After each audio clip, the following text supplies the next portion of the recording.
The gentlelady is recognized for 2 minutes from the state of Florida.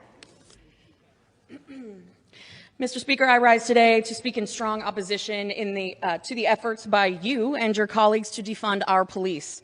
This week, we will be voting on H.R. 1280, the George Floyd Justice and Policing Act. This bill is named after a man who was murdered by a police officer. The officer responsible should have never been allowed to don a badge and act on behalf of the agency sworn to protect its citizens. He should and is being held accountable.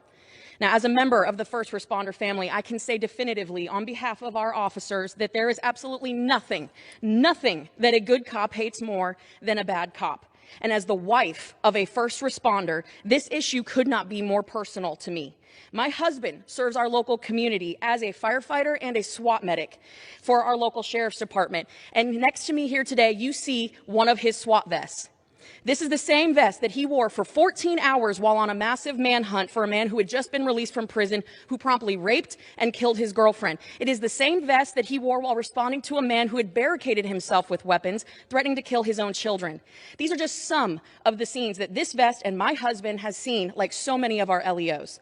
But the real threat here is not the dangerous situations that my husband has seen in protecting his community. It is the fact that this bill, and by extension you, Mr. Speaker, want to take this vest off my husband's back. Because yes, what this bill does is take this kind of equipment off the backs of our men and women in uniform.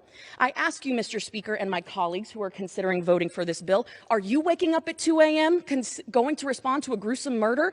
Are you missing your children's birthday parties to respond to gang shootings?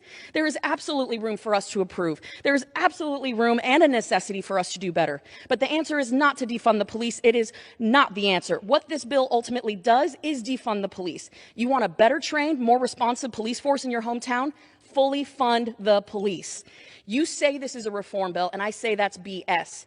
Mr. Speaker, your own conference members have been advocating for the defunding of our local police officers, calling them names that I cannot and will not repeat here today. In fact, many of your members have made it a top priority of their platforms.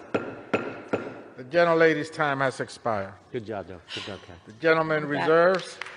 Well done. The gentleman reserves. The gentleman from New York.